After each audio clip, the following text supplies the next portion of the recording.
Um avião de passageiros é destruído nas colinas da Califórnia. Não havia asas nem fuselagem. Não havia nenhuma seção da cauda. Não havia assentos. Aço temperado feito em pedaços. Foi o pior tipo de dano que eu já vi. Os destroços traçam um quadro sombrio dos momentos finais do voo 1771 da Pacific Southwest Airlines. O avião chegou a velocidades incrivelmente altas. Nos disseram que havia ultrapassado a barreira do som. Passageiros vivenciam forças G paralisantes. Avaliamos as forças de impacto em torno de 5.000 Gs. Teria sido uma experiência horrível os segundos finais da vida daquelas pessoas. Independente do que tenha derrubado o voo 1771, os investigadores estão certos de uma coisa: não foi um acidente.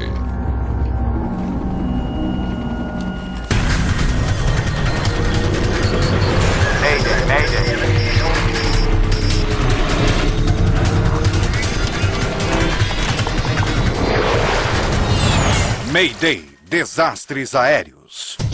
Esta é uma história real baseada em relatórios oficiais e relatos de testemunhas. Desaparecido do radar. Aeroporto Internacional de Los Angeles, um dos mais movimentados do mundo. Todos os anos, 40 milhões de passageiros chegam e partem por meio daquele aeroporto. 7 de dezembro de 1987. No Terminal 1, um grupo de passageiros e tripulantes com destino a São Francisco estão passando pela segurança.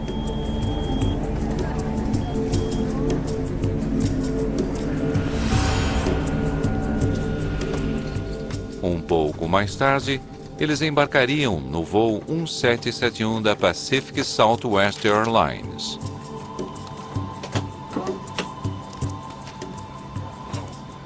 A Pacific Southwest Airlines era o que chamaríamos de uma grande empresa aérea naquela época. Poderia me trazer um escorte quando voltar? Eles operavam em cerca de 30 cidades, principalmente na parte oeste dos Estados Unidos.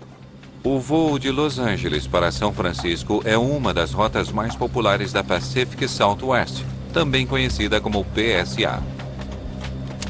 Entre os 38 passageiros, há vários funcionários da empresa, incluindo o piloto-chefe. É comum que os funcionários de companhias aéreas se locomovam entre cidades para trabalhar. E assim como as pessoas pegariam um ônibus, funcionários de empresas aéreas pegam um avião. O comandante Greg Lindamood está com a PSA há 14 anos. Pai de 3 filhos, ele também é um veterano combatente condecorado. Freios. Freios ok. Flaps para cima. Spoilers recolhidos. O copiloto James Dunn entrou para a companhia aérea apenas na primavera passada e tem milhares de horas no cockpit. Manetes. Hoje, eles estão pilotando um jato de ponte aérea BAE-146 de construção britânica. Com motores turbofan silenciosos, ele é projetado para voos de curta distância sobre áreas densamente povoadas.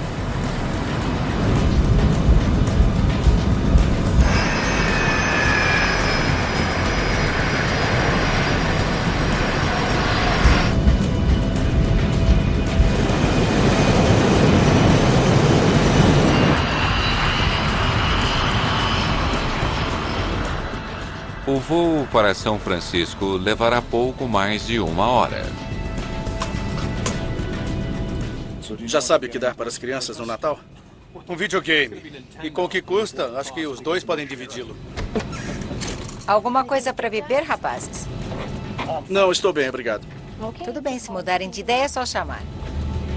O 1771 está em voo de cruzeiro a 22 mil pés, acima da área rural da Califórnia.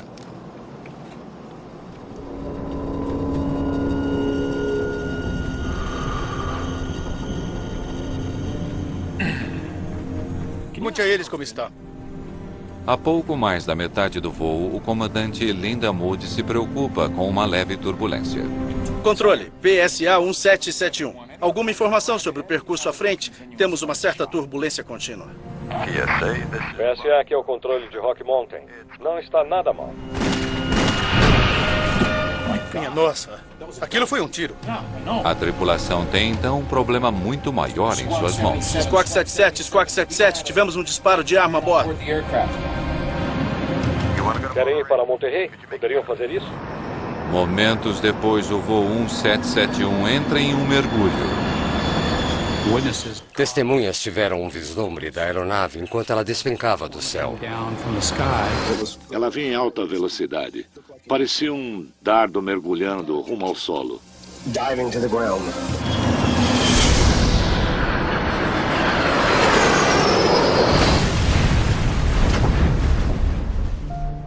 O voo 1771 colide com um morro isolado a 280 quilômetros a noroeste de Los Angeles. A polícia chega ao local do acidente e encontra um avião de 30 toneladas totalmente destruído.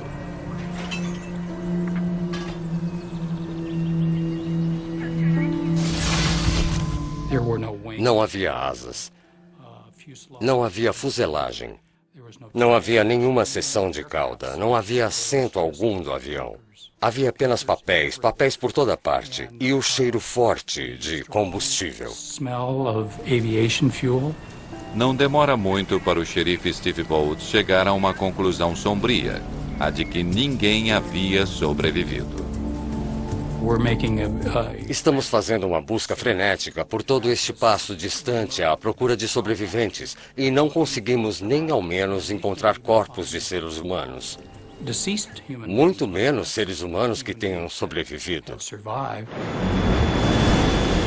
A maioria dos acidentes de aviação acontecem durante a decolagem ou pouso. Um ângulo de impacto superficial às vezes pode deixar grandes seções do avião intactas, dando a passageiros e tripulantes uma chance de sobrevivência. As 43 pessoas a bordo do voo 1771 não tiveram chance alguma. Este é um dos piores desastres aéreos na história da Califórnia.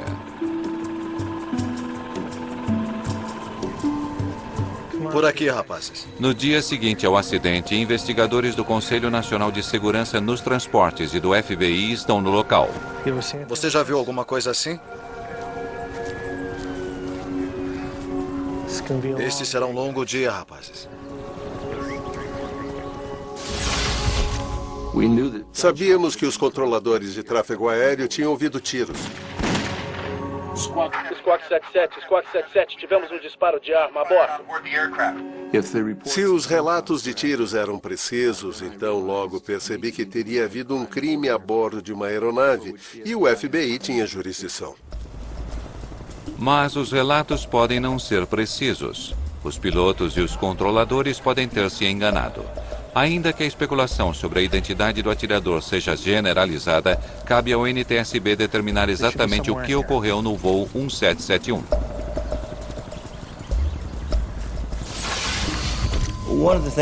Uma das coisas que se deve evitar na investigação de acidentes são noções pré-concebidas.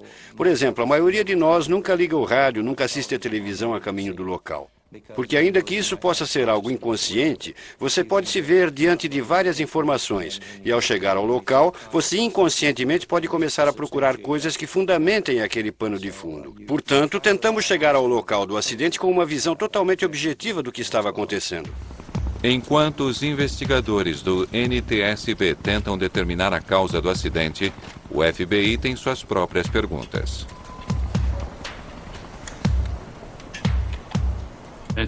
Trata-se de estabelecer quem tinha motivo, estabelecer quem tinha acesso, estabelecer quem era a vítima potencial. Ali. Devem estar em algum lugar por ali. O FBI está à procura de evidências de um crime. O NTSB à procura de pistas sobre o acidente. Se eles conseguirem recuperar as caixas pretas, eles podem descobrir as duas coisas. Com a destruição total da aeronave, tinha-se uma quantidade limitada de informações possíveis de serem reunidas a partir dos destroços. Naquela altura, a coisa mais importante era encontrar o gravador de voz da cabine, evitar especulações e ver o que aquele gravador de fato dizia. Os gravadores contam a história do que acontece com a aeronave. Eles são muito importantes na reconstrução dos acontecimentos que derrubaram o avião. O impacto foi aqui, em seguida a cauda. Eles devem estar em algum lugar por aqui. Depois de horas de busca entre os destroços, seu esforço é finalmente recompensado. Eles recuperam as 2 caixas pretas do avião. O primeiro gravador recuperado foi o gravador de voz da cabine, reconhecido por sua pintura laranja. E ainda que estivesse terrivelmente danificado, era possível reconhecê-lo como um gravador. A segunda caixa preta está ainda mais danificada. O gravador de dados do voo registra informações críticas sobre o desempenho da aeronave. Que estado. Que estado. Ele estava tão danificado que não se conseguia reconhecê-lo como um gravador de dados do voo. Os 2 gravadores serão enviados para o laboratório do NTSB em Washington. Difícil saber ao certo se seus dados serão recuperados com êxito. Sem isso, os investigadores podem nunca vir a saber o que aconteceu no voo 1771.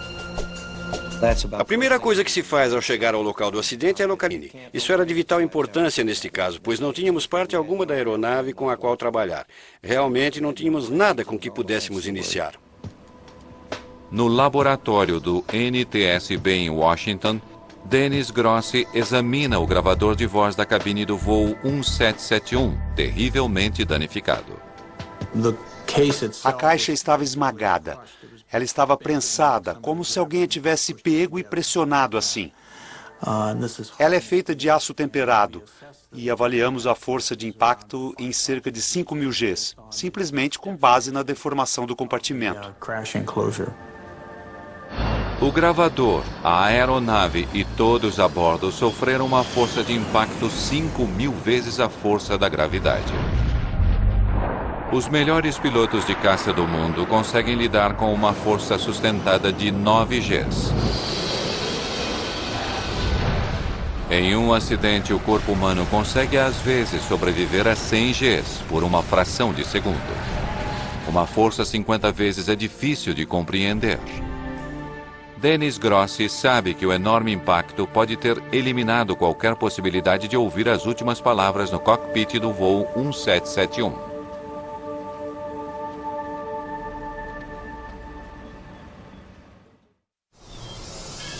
Nenhuma investigação de acidente é rotina, mas entre o quebra-cabeça de peças do voo 1771, os investigadores estão procurando por algo bastante diferente, talvez uma arma. Encontrar a arma poderia ajudar o FBI a identificar quem poderia ter disparado tiros a bordo do voo 1771. Mas para o NTSB, apenas tiros não explicam o acidente. Um projétil não deveria conseguir derrubar um jato comercial moderno. Há muitos equívocos sobre a descompressão e sobre a possibilidade, por exemplo, de um único tiro conseguir derrubar um avião. E se for simplesmente um tiro através da fuselagem da aeronave, a resposta seria não. É preciso um buraco muito maior na fuselagem para haver uma descompressão explosiva. O tipo de buraco que levou a um dos mais mortais desastres aéreos de todos os tempos. Em 1974, uma porta com problemas no compartimento de carga se soltou do voo 981 da Turkish Airlines e a descompressão fez o assoalho da cabine se soltar, cortando os cabos de controle do voo. O acidente matou todas as 146 pessoas a bordo. A aeronave normalmente não cairia se houvesse apenas um buraco de bala sem nenhuma outra implicação. Isso não seria suficiente para causar uma descompressão explosiva, que é o que você praticamente precisaria ter para derrubar a aeronave. Se não foi um tiro que derrubou o avião, os investigadores precisam descobrir o que foi. No laboratório do NTSB em Washington, o trabalho para recuperar o gravador de voz da cabine do voo 1771 teve um resultado surpreendente. Apesar de ter sofrido um enorme impacto, a fita continuava intacta. Muito bem, vamos ouvi-la. Os primeiros 28 minutos da gravação revelam um voo de rotina. Soltar um videogame. A tripulação estava tentando descobrir quando a turbulência pela qual estavam passando iria terminar. Pode perguntar a ele como está? Controle PSA 1771. Alguma informação sobre o percurso à frente? Estamos com uma turbulência contínua. PSA, aqui é o controle de Rock Mountain. O percurso não está muito ruim. Ouvimos a tripulação conversar, seguindo os procedimentos de rotina. Mas nos últimos 2 minutos as coisas mudam assustadoramente. Sem dúvida, soou como um tiro. E então, de repente, eles ouvem e nós ouvimos na gravação aquele disparo. A gravação confirma o que os pilotos tinham relatado: 2 tiros. Minha nossa, aquilo foi um tiro. Squawk 77, Squawk 77, tivemos um disparo de arma a bordo. Foi realmente um momento muito difícil, pois estávamos ouvindo 2 pessoas conversando, o piloto e o copiloto, em um voo bastante rotineiro, e de repente aquilo se transformou em algo completamente diferente. Foi algo que não se esquece jamais. Investigadores ouvem a situação se tornando cada vez mais perturbadora. Ouve-se a porta da cabine ser aberta e uma voz feminina, presumivelmente a da aeromoça, dizendo com muito medo: Temos um problema, comandante. E ouvimos uma voz masculina que presumimos ser a do comandante, perguntando qual a natureza do problema. Qual o problema? Eu sou o problema. Os investigadores agora têm certeza de que o assassino era um homem e que ele matou a tripulação. É sempre chocante quando se ouve algo assim, quando se ouve um assassinato. Como investigadores de acidentes, não ouvimos isso sempre. Aquela foi uma gravação bastante incomum. Uma comissária e os 2 pilotos são mortos. São 5 tiros até agora. Então foi possível ouvir a porta da cabine se fechando novamente e um outro tiro, o 6º tiro. Antes do final da fita, eles ouvem um último e sinistro som. O avião está em um mergulho. Os motores estão com rotações acima do normal. Dentro de cerca de 5 segundos, ouvimos o que chamamos de windscreen noise, ou seja, era possível dizer que o avião estava acelerando. Aquele ruído aumentou em intensidade e soubemos, é claro, que o avião estava em um mergulho naquele momento. 65 segundos após o assassinato de sua tripulação, o voo 1771 cai sobre as montanhas da Califórnia. Aquilo ajudou a entender o que estávamos investigando, quão hediondo havia sido o crime que investigávamos. A gravação do CVR muda o papel do NTSB no caso. Entre em contato se eu puder ajudar. Aquilo confirmava que não se tratava de um acidente, mas de um crime. E o FBI assumiria a investigação dali para frente. O FBI, é bom lembrarmos, sabe como investigar um crime, mas não sabe necessariamente como investigar um acidente de avião. Portanto, prosseguimos com nossos procedimentos normais relativos à investigação e disponibilizamos tais informações para o FBI. O FBI está investigando um assassinato. Resolvê-lo é então apenas uma das suas prioridades. Qual é o problema? Eu sou o problema. A gravação do CVR traz à tona outra questão premente. De alguma forma, alguém conseguiu embarcar com uma arma naquele avião. Uma arma foi contrabandeada em um dos aeroportos mais movimentados do mundo, Los Angeles. Investigadores se perguntam como o atirador conseguiu burlar a segurança do aeroporto. Vamos descobrir como aquele cara embarcou no avião, está bem? Se o FBI não conseguir encontrar uma resposta rapidamente, outras vidas poderiam estar em risco. 2 dias depois da queda do voo 1771, os investigadores continuam vasculhando os destroços em busca de uma prova raramente encontrada em um local de acidente: a arma do crime. É uma peça hidráulica, provavelmente da engrenagem principal. A busca pela arma foi muito frustrante, porque sabíamos que a arma havia desempenhado um papel importante no que tinha acontecido. Precisávamos saber com certeza que a arma estava lá. Quero dizer, havia uma suposição muito boa de que havia uma arma. Não sabíamos se teríamos êxito porque os destroços abrangiam uma área muito grande e o impacto havia reduzido o avião a pedaços muito pequenos. A busca pela arma continua na Califórnia. Investigadores do NTSB em Washington tentam determinar o que teria levado o voo 1771 a entrar em um mergulho repentino depois da tripulação ser morta. Dennis Gross acredita que a resposta possa estar nos restos extrasalhados do FDR, o gravador de dados do voo. O carretel interno que mantém a fita foi a única parte realmente recuperada. O restante não foi.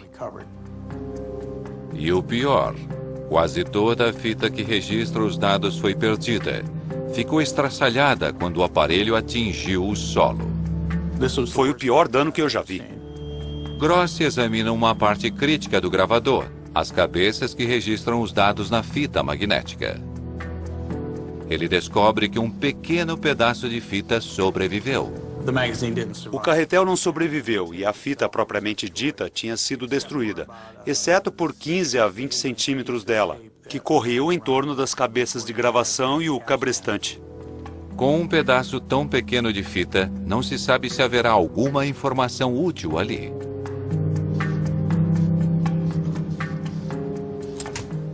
Trabalhamos duro na tentativa de obter todos os dados possíveis daquele pequeno pedaço de fita.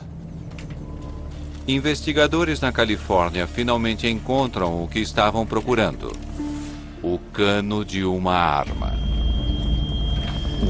A arma foi encontrada por um dos agentes do FBI bem no meio do local onde a aeronave caiu. Tivemos uma sorte enorme ao encontrarmos a arma. Foi um incrível golpe de sorte. E não é uma arma qualquer, mas uma Magnum calibre 44. A Magnum 44 era considerada a arma mais poderosa que se poderia ter. Mas apenas o cano não é o suficiente. Eles precisam do restante da arma.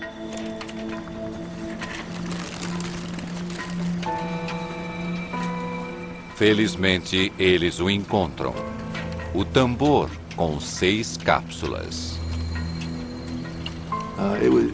Ela tem uma estrutura muito sólida, portanto, o fato de ter soltado o cano dá uma ideia da força do impacto desse acidente. A arma estilhaçada leva a uma descoberta macabra. Quando vimos o que havia restado da arma, vimos que havia uma parte do dedo entre o gatilho e o protetor do gatilho. Aquilo foi levado ao laboratório do FBI em Quantico, Virgínia. Análises de laboratório podem ajudar a resolver um mistério que paira sobre toda a investigação.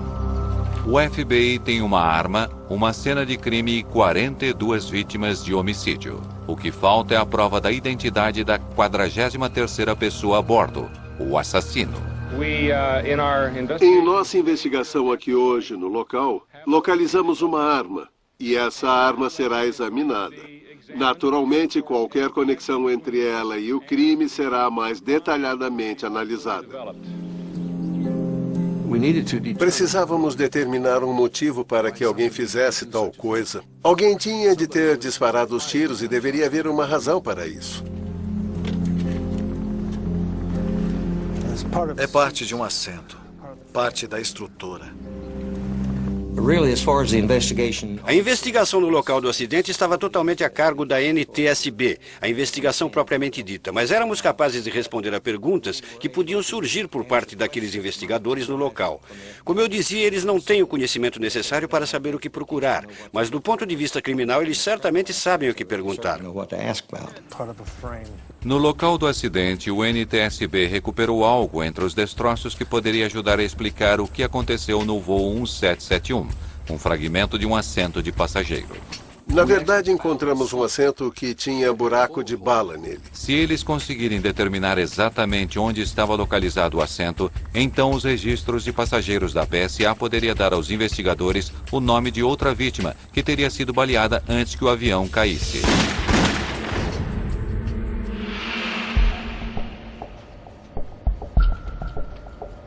Dennis Grossi fazia tudo o que podia para salvar os dados contidos no fragmento de fita recuperado no gravador de dados do voo. Eu consegui decodificar aquela pequena faixa de fita e recuperar aqueles últimos segundos. Ela contém dados, mas apenas 6 segundos. Investigadores ficam sabendo que, em seus momentos finais, o avião estava operando normalmente e sem problemas mecânicos, exceto por uma coisa. Alguém tinha empurrado o manche para frente, forçando o avião em um mergulho. A aeronave acelerou até a velocidade do som. Ela passou de 22 mil pés com potência de cruzeiro em todos os 4 motores. Os investigadores entendem por que apenas pedaços muito pequenos foram encontrados no local do acidente.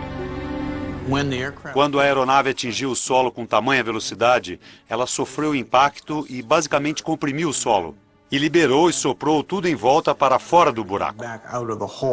O forte impacto lançou alguns destroços diretamente de volta para o ar, antes que pudessem ser chamuscados pela explosão.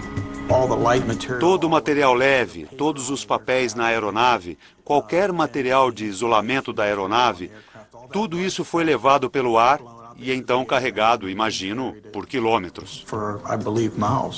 O fato de o avião ter sido forçado em um mergulho explica por que o voo 1771 da PSA caiu tão rapidamente. Isso também torna ainda mais urgente a investigação do FBI, uma vez que quase certamente foi a mão do assassino que estava nos controles. Este é o pior assassinato em massa na história da Califórnia. Mas os investigadores ainda não têm provas suficientes para ter certeza de quem era o assassino e nem quem ele estava tentando matar. Teria sido o trabalho de um louco querendo cometer um assassinato em massa? Ou o assassino teria como alvo um determinado passageiro e teria friamente sacrificado a vida de todos os demais a bordo?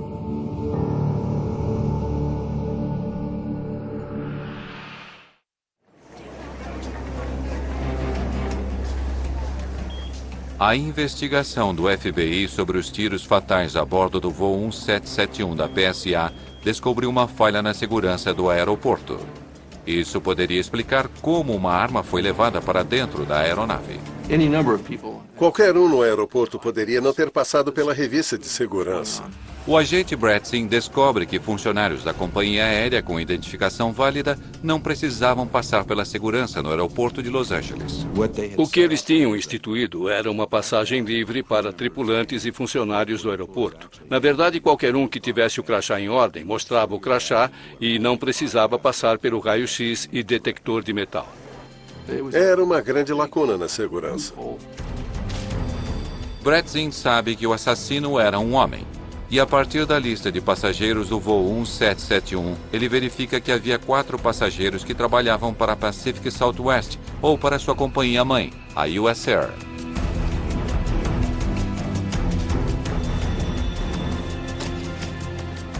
É um desses caras. Supunhamos que ele tivesse de fato passado pela segurança levando a arma. Os investigadores precisam provar de forma conclusiva quem entrou ilegalmente com a arma no avião. No laboratório do FBI, especialistas forenses analisam o pedaço de pele encontrado na proteção de gatilho. Um técnico consegue uma impressão digital do fragmento.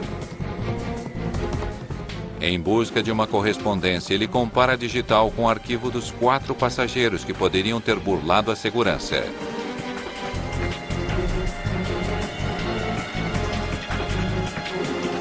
E encontra uma correspondência. Havia o suficiente do dedo indicador para que eles pudessem fazer a verificação e então identificá-lo. Apenas alguns dias após o acidente que matou 43 pessoas, o FBI identificou positivamente seu assassino. Aquele foi um elemento-chave na investigação. O nome é David Burke. David Burke fazia limpeza na companhia aérea. Era um dos funcionários que entravam no avião depois da aterrissagem para limpar o interior.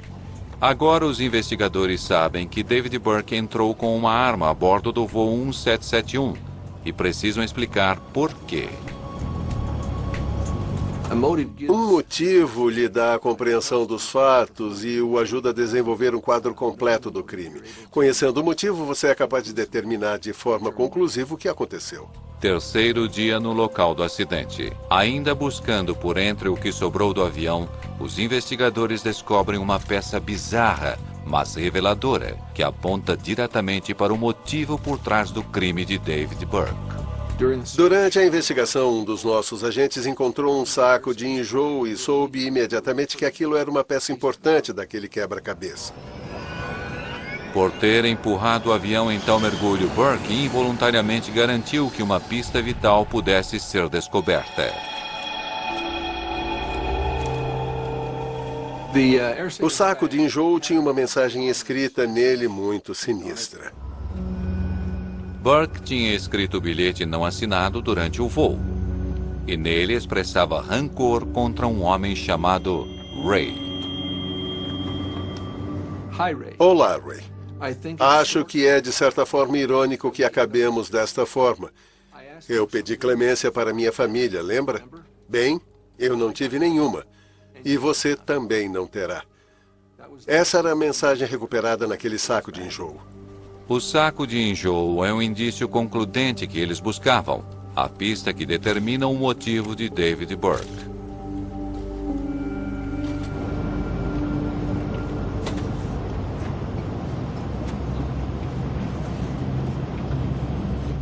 O Ray no bilhete é identificado como gerente de estação da companhia aérea, Ray Thompson. Ele trabalhava para a empresa-mãe do grupo PSA, a US Air. Ele era também ex-chefe de David Burke. Ray Thompson era o supervisor. Até agora, Bradson também descobriu que Burke tinha uma história conturbada, tanto com a empresa quanto com a lei.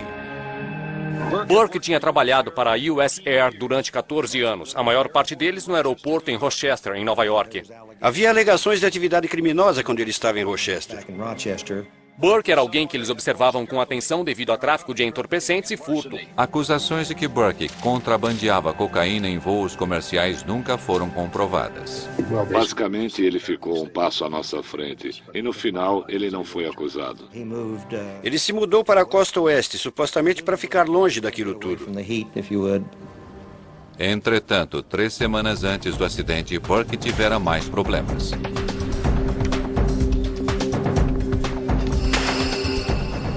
Ele tinha sido demitido da empresa depois de ser pego em uma filmagem roubando dinheiro a bordo.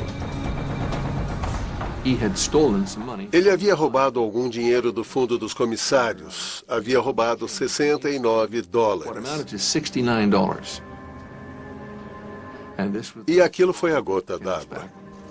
3 semanas depois de ser despedido, Burke teve a oportunidade de apresentar um recurso. O Sr. Burke tinha sido demitido várias semanas antes do voo. Obrigado por ter vindo, David. E então ele voltou para uma reunião sobre o recurso no dia do voo. Analisamos seu arquivo. Ele foi demitido por Ray Thompson. Seu recurso foi negado. Sob intensa pressão financeira, Burke estava à beira de um colapso. Por que tinha que ser tão sacana? Aquela reunião em que ele foi despedido não foi a mesma. Minha decisão está tomada, Sr. Burke. Obrigado. Muito obrigado. Ao deixar o escritório de Thompson, Burke fez uma observação que insinuava um plano de vingança. A secretária disse a ele: David, espero que você tenha um bom dia. E David Burke, o suspeito, parou na porta, virou-se para ela e disse: Eu pretendo ter um dia muito bom. Quando ele foi demitido, ainda tinha suas credenciais. E é preciso se lembrar que isso aconteceu em 1987. Um especialista Diferente do que é hoje. O que descobriu?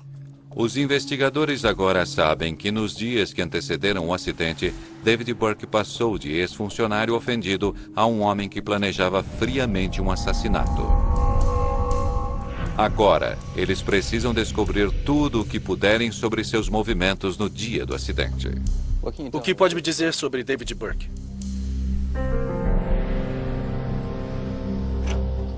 Depois de sua reunião com Thompson, ele foi até seu armário, possivelmente para pegar a arma. Ele foi até o armário antes do voo. E se ele pegou a arma do armário ou não, nós não temos certeza. Em vez de voltar ao escritório, Burke decidiu comprar uma passagem para o voo 1771, no qual ele sabia que Ray Thompson estaria. Ray Thompson morava em São Francisco e pegava regularmente aquele voo para voltar àquela cidade. Todos os funcionários sabiam que Ray Thompson estaria naquele voo. Por que Burke resolveu matar tantas outras pessoas juntamente com seu antigo patrão é uma pergunta que desafia uma explicação racional.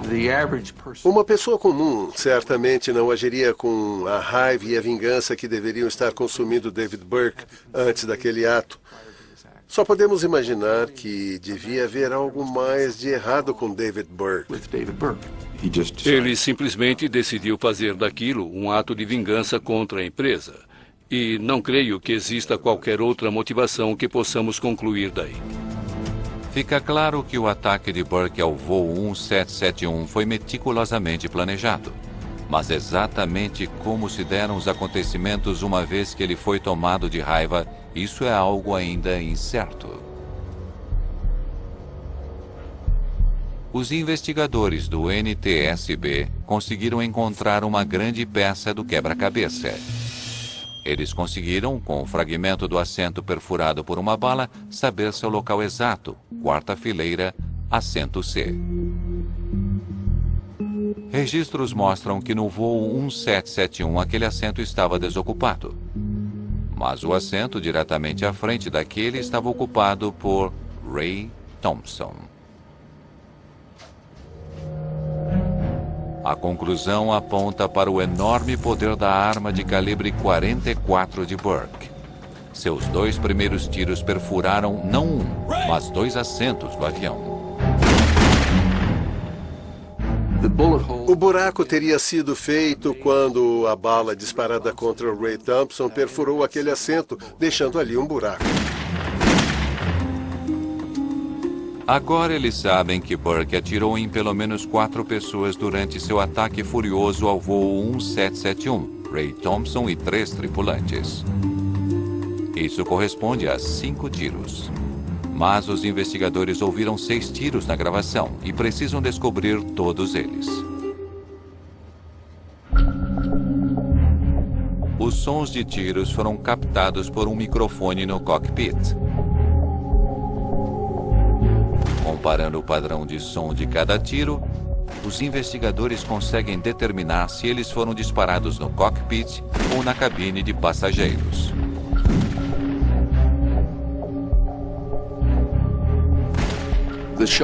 Os tiros disparados no avião, não no cockpit, mas no avião, na cabine de passageiros, tinham um som mais abafado, distinto. Os outros tiros eram mais altos e mais claros, indicando que haviam sido disparados mais próximos do microfone do CVR. Os tiros disparados no cockpit eram bastante altos. 3 tiros tinham sido disparados fora do cockpit e 3 tiros dentro do cockpit. Os investigadores não sabem quem recebeu o último tiro, mas apenas que ele foi disparado na cabine de passageiros. E isso é o suficiente para que eles finalmente tracem um quadro dos terríveis momentos finais a bordo do voo 1771 da PSA.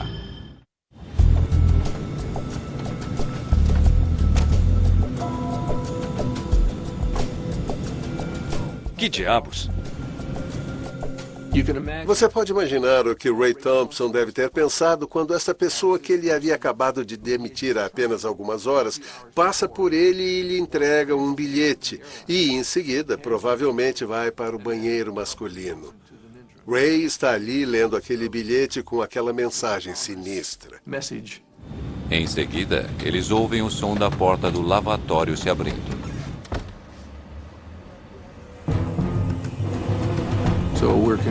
Portanto, supomos que ele entregou o bilhete a Ray, foi para o lavatório, onde ele tirou a arma e saiu novamente. Ouvimos a porta se fechando novamente pouco antes dos tiros.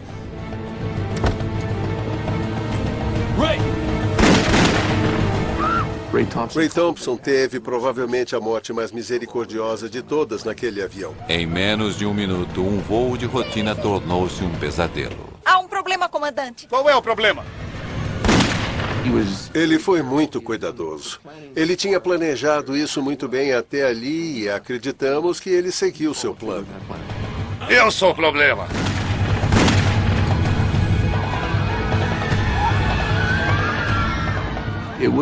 Os passageiros não precisariam ter muito conhecimento ou experiência para saber que eles estavam com um grande problema.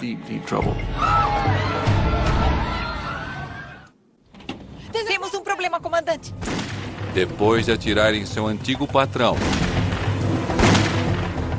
e em 3 tripulantes, David Burke levou o voo 1771 para um mergulho e saiu do cockpit. O piloto-chefe da companhia aérea era agora a única pessoa a bordo que poderia tirar o avião do mergulho. Um piloto de folga pode ter se dirigido até a frente da aeronave para tentar ajudar como pudesse, depois que percebeu que algo dramático estava acontecendo. Que diabos você está fazendo? Você tem que me deixar entrar lá, não faça isso! Vamos! Mas Burke ainda tinha uma bala. Que diabos está fazendo? Aquele poderia ter sido o 6º tiro. Pessoas se perguntam se David Burke não teria tirado sua própria vida. Tudo indica o contrário. Se David Burke tivesse tirado sua própria vida, a arma teria caído de sua mão depois que ele tivesse atirado em si mesmo. Mas como um fragmento da ponta do dedo de Burke foi recuperado no gatilho da arma, Bretson acredita que o assassino estava vivo, segurando a arma até o momento do impacto.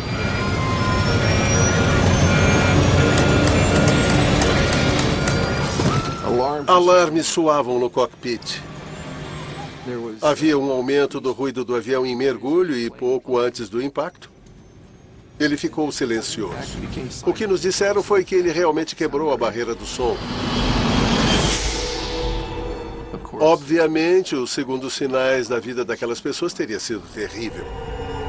A fúria de um homem significou 2 minutos de puro terror para 42 pessoas.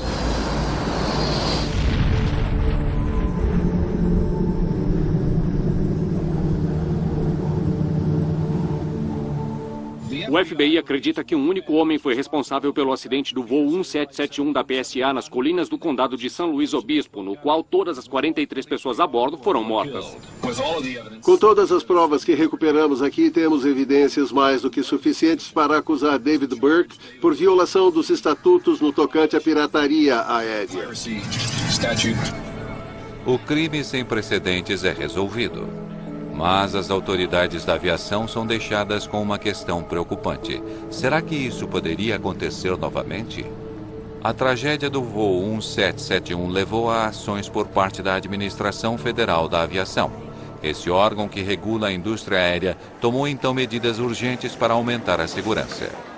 A FAA pôs fim à passagem livre pela segurança. E, portanto, tripulações e funcionários de companhias aéreas têm de passar pela verificação de segurança como faz com qualquer passageiro.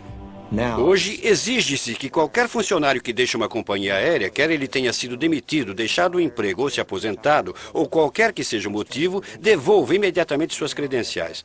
Eu não diria que entrar em uma aeronave com uma arma hoje é algo impossível, mas é praticamente impossível. Entretanto, as novas medidas não impediriam o sequestro mais mortal do mundo.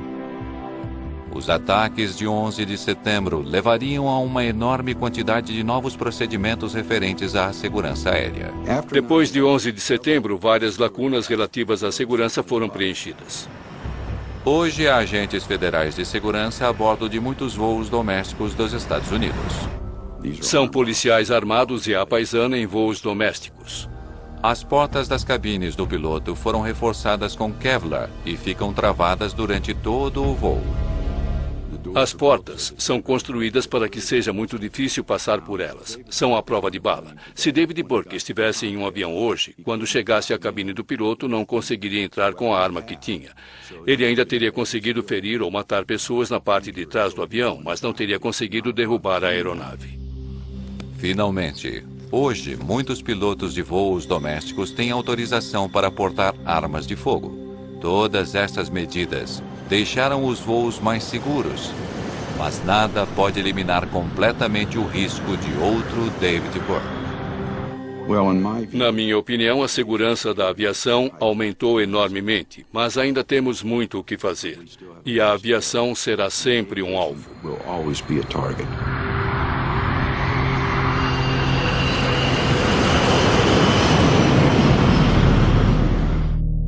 Versão Marshmallow São Paulo.